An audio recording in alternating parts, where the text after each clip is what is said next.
I was hired as a reporter of ABS-CBN Cebu a week before or just a week before nag-start ang TV Patrol Cebu on August 28, 1988. So, pag-abot na ko sa newsroom, I was introduced to everyone. Then, sugod ay trabaho.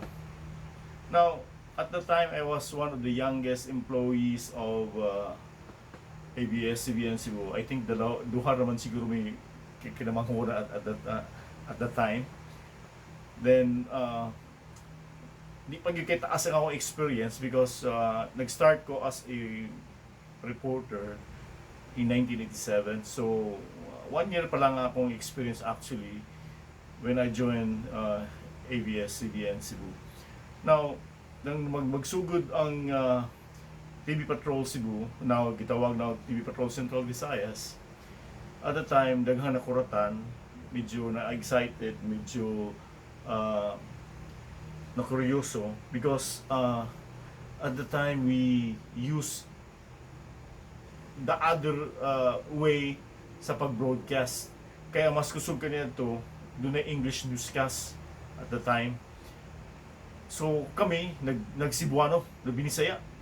But it's not really the Bisaya, ang Lundon Bisaya, ang lawom kay sanan. Ang among gigamit is the way the people speak sa kasada. So, ang among gigamit ng mga pinulungan, kanang mga gipanggamit sa mga batanon, kanang gipanggamit sa mga tao nga nasa dalan, nga masugatan. So, in short, we use some words nga English among gi-retain. For example, ingon mi nga, instead nga mingon mi nga mitugpa ang eroplano, among ingon nga mi-landing ang eroplano. So, tungod niadto, medyo na-revolutionize gamay ang newscasting on TV sa Cebu. Now, sa akong taas nga katuigan nga nag-report sa TV Patrol Cebu, daghan kong nagatunan.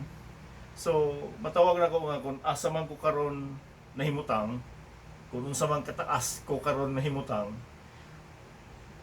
di ko kaabot dinhi kung wa pod ang TV Patrol Cebu. Because mo man ako foundation.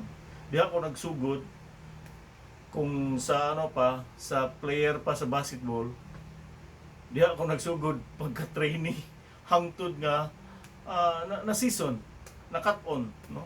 Sa adlaw-adlaw nga operasyon sa newscast, na cut-on ta. Muna nga ang mga parehan ako pangidaron, magawa na ako gamay, mga 10 years older na ako, nakailan ako as a reporter sa TV Patrol Cebu. Ako si Jun Tariman, alang sa TV Patrol Cebu.